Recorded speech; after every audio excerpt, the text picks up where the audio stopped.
coisa gostosa, né? Para nós degustarmos nesse período de festas, de férias e até o ano todo. Por isso, nós temos aqui uma especialista em dor de cabeça, porque muitos desses alimentos podem causar dores de cabeça fortíssimas.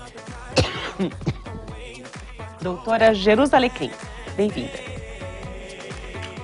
Doutora, muitas pessoas conhecem, claro, como dor de cabeça, mas tem um nome técnico. Sim, é cefaleia. Eu vou pedir a gentileza, de licença até, para já tomar a água que eu ia recomendar para vocês. Mas dor de cabeça e cefaleia é a mesma coisa, só que cefaleia é o termo técnico que nós médicos utilizamos. Agora, é um termo genérico, porque de fato existe uma diversidade enorme de dores de cabeça, de fatores que causam dor de cabeça. Existem cerca de 200 causas, tipos diferentes de dor de cabeça, não causas, de tipos diferentes de dor de cabeça. Qual pessoa está mais propensa a ter dor de cabeça? Olha, as dores de cabeça mais prevalentes na população são a cefaleia tensional, tipo tensional, e a enxaqueca. A tensional é uma dor de cabeça que ela está muito relacionada com também enxaqueca, né? Mas com a qualidade de vida. E ela é uma cefaleia classificada como cefaleia primária, porque você não consegue identificar uma causa específica para ela, e ela não é secundária a nenhuma outra patologia, porque existem várias dores de cabeça que são secundárias a outras patologias. Tipo, uma pessoa que tem hipertensão arterial, tem pressão alta, se a pressão estiver descontrolada, ela pode apresentar uma dor de cabeça. Então, essa seria uma dor de cabeça secundária a uma alteração da pressão arterial. As cefaleias primárias, elas não têm uma causa, elas não são secundárias a nada, né? Então, a cefaleia tensional, ela está muito relacionada com a qualidade de vida, com a tensão, da musculatura do pescoço, da região escapular, né? Essa seria mais direcionada aos homens, ou homens e mulheres têm igualmente essa cefaleia tensional? Que seria que viria dessa tensão? Não, a tensional, todas as cefaleias, em geral, elas são mais prevalentes nas mulheres. Nas mulheres. Mais prevalentes nas mulheres. E a possibilidade de cronificação dessas dores de cabeça também é maior nas mulheres.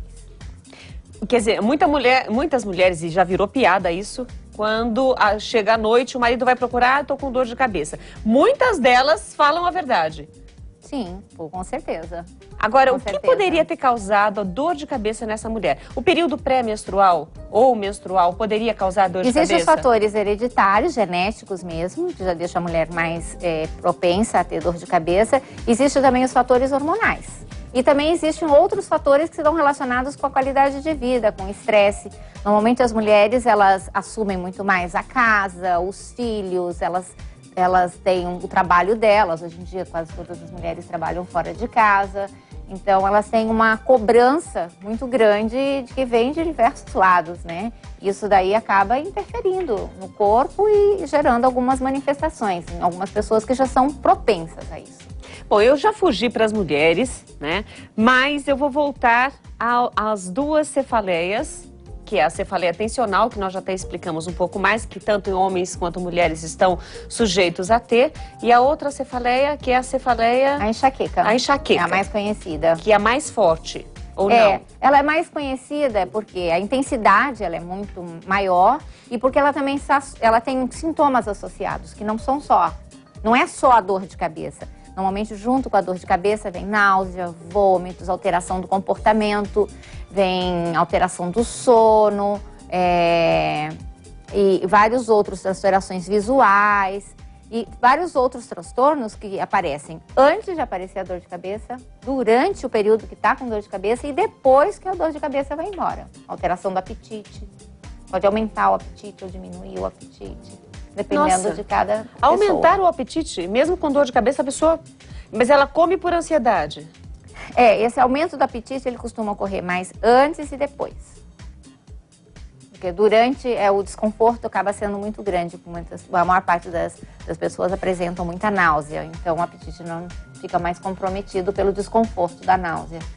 Eu vou até aproveitar e mandar um beijo para a Silvia Renata. Silvia Renata, um beijo carinhoso para você. E a Silvia é um dos casos, é uma grande amiga que quando tinha crises de enxaqueca, ela chegou a durar mais de uma semana e muitas das vezes ela precisou ser internada por causa dessas dores de cabeça. Quer dizer, esse seria o limite, o ponto máximo de uma dor de cabeça? Sim, a dor de cabeça nós normalmente classificamos a intensidade em leve, que é aquela dor de cabeça que você sabe que ela está ali, mas que ela não interfere nas suas atividades cotidianas. Você consegue fazer tudo, mas você sabe que a dor de cabeça está presente. Moderada, que é aquela dor de cabeça que você consegue fazer as coisas, mas com um grau de comprometimento no rendimento, seja no trabalho ou na vida social. E a dor de cabeça que é insuportável, é aquela que você não consegue fazer nada. E normalmente os pacientes que têm enxaqueca, eles preferem ir para um quarto escuro, porque a luminosidade incomoda, que é outro dos sintomas associados à dor, que é a sensibilidade à luz. Um lugar quieto também, porque normalmente o barulho incomoda, os ruídos incomodam e os cheiros também incomodam muito. Então normalmente essas pessoas, eu tenho até uma paciente que ela simplesmente em deitar e dormir, ela já acorda sem dor de cabeça. Eu digo que ela é uma sortuda, porque a maior parte das vezes não é assim, né? Ela nem precisa ingerir medicamento. Nenhum medicamento, mas normalmente o descanso ele faz melhorar essa dor de cabeça. Por falar em medicamento, muitas pessoas têm a dor de cabeça e se automedicam. Isso aqui é ótimo para dor de cabeça. Aí tem aquela propaganda que fala daquele determinado medicamento que é bom para dor de cabeça e a pessoa se automedica. Sim. Quais são os riscos para uma pessoa que faz uso de medicamentos assim? A automedicação ela é muito mais frequente nos pacientes que têm cefaleia tensional. Por quê? Normalmente a cefaleia tensional ela é uma dor que dá na testa, nos dois lados da cabeça, às vezes um pouco de tensão no pescoço.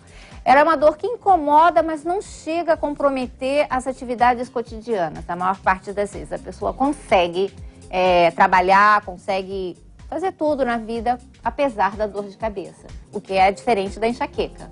A enxaqueca, como no caso da tua amiga, ela chega a ficar tão intensa e os sintomas associados, náusea, vômito, às vezes alterações intestinais, faz com que a pessoa tenha a sensibilidade à luz, ao ruído, faz com que ela procure o descanso. A tensional não. A tensional, ela se medica, melhora, então ela consegue levar as atividades dela. Então a tendência sempre é esse paciente se automedicar, porque ir ao médico vai dar trabalho, vai ter que gastar tempo, às vezes o acesso não é tão fácil para quem tem plano, nem para quem tem plano de saúde, que às vezes é difícil marcar uma consulta. Ele tem que ir lá, esperar pela consulta. E quem está no serviço público, a gente sabe... Sofre um pouco mais. Um pouco mais, né? Então eles vão se medicando. E aí, o primeiro a sofrer é o fígado, que vai fazer a... Depende do medicamento. Existem medicamentos que causam lesões no fígado bastante importantes. E estudos recentes mostraram que essas lesões, elas ocorrem com um consumo frequente. Às vezes não é nem de altas dosagens, de baixas dosagens, mas com bastante frequência. Vai lesando pouco a pouco o fígado e quando se chega a descobrir, o fígado já está bastante lesionado. Nós temos aqui alguns alimentos e alguns destes são bem saudáveis, que deveriam estar no habitual do brasileiro, e outros estão já no habitual do brasileiro, porém, eles fazem mal. Quais desses alimentos a senhora considera realmente nocivos para quem tem o problema da dor de cabeça? Olha, na enxaqueca, não são todos os pacientes que apresentam reações nós sabemos assim, os alimentos que podem desencadear a crise de enxaqueca, mas não é em todos os pacientes. Alguns têm mais sensibilidade, outros menos. E o paciente tem que perceber isso, o que causa ou não.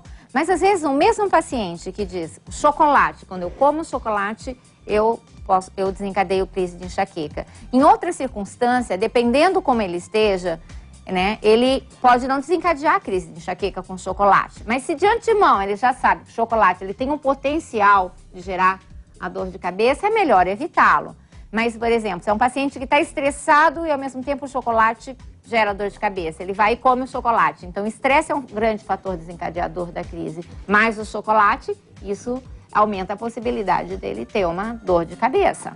Agora, o café é interessante, nós até colocamos aqui, a doutora vai falar sobre o adoçante, que a senhora comentou comigo um pouco antes de nós começarmos o programa, e tem o café. O café, ele pode desencadear a dor de cabeça, mas se a pessoa que está viciada também ficar sem o café, vai ter dor de cabeça também? Também. E ele pode melhorar a dor de cabeça. Existem alguns medicamentos em que na composição se coloca cafeína, porque ele ajuda a reduzir a dor de cabeça. Então, para um paciente que tem enxaqueca, o ideal seria no máximo 2 xícaras de café ao dia. Mais que isso, pode desencadear. Então, o segredo, na verdade, está em não exceder de nada. O café ele pode ser muito bom, porque ele é estimulante, ele um momento prazeroso de você ingerir, ele estimula. Porém, em excesso, ele pode gerar dor de cabeça. Agora, o adoçante...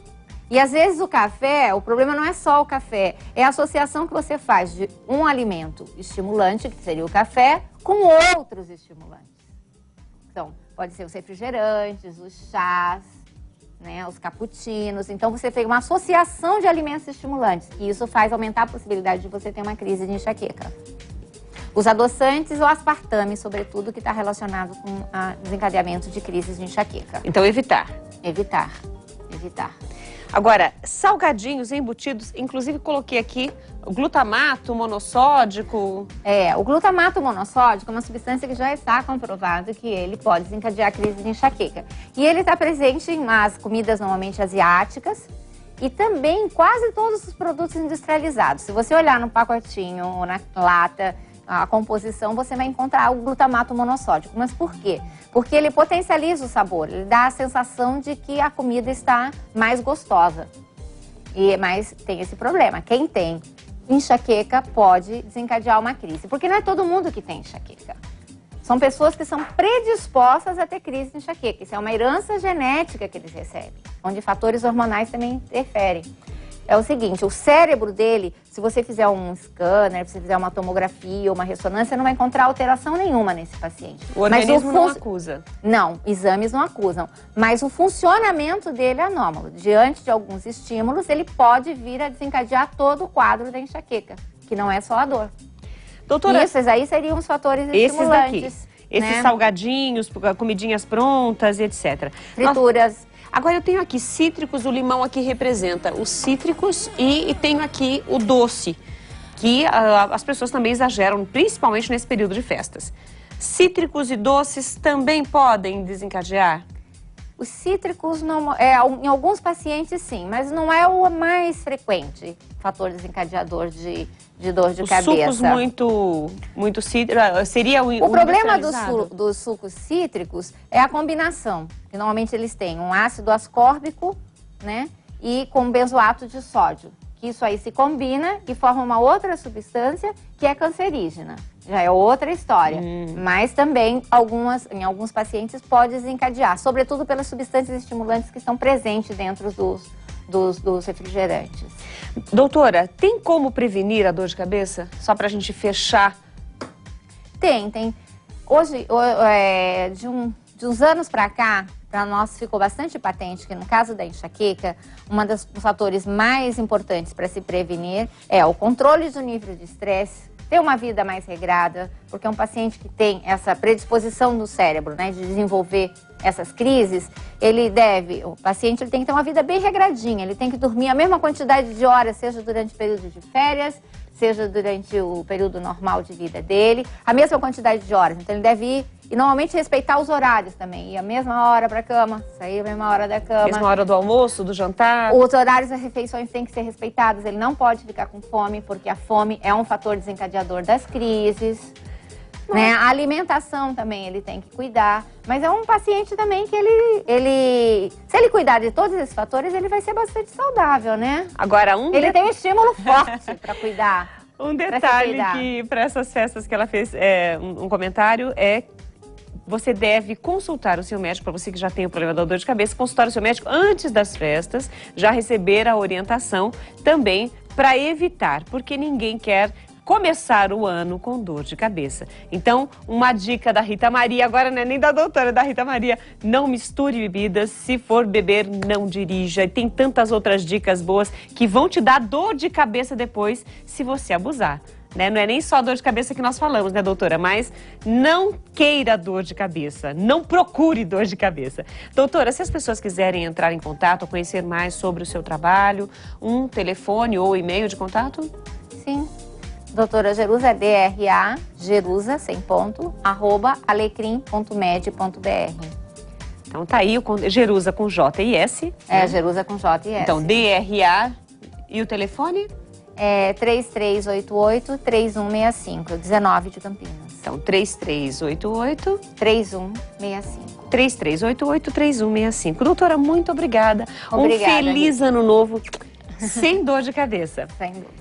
E a doutora também, além de especialista em dores de cabeça, enxaquecas, também em acupuntura. Tem mais de 90 artigos dela citados em outros, em veículos, né, inclusive médicos, revistas médicas, porque é importante falar sobre dor de cabeça. Muito obrigada, né, doutora, pela sua presença aqui.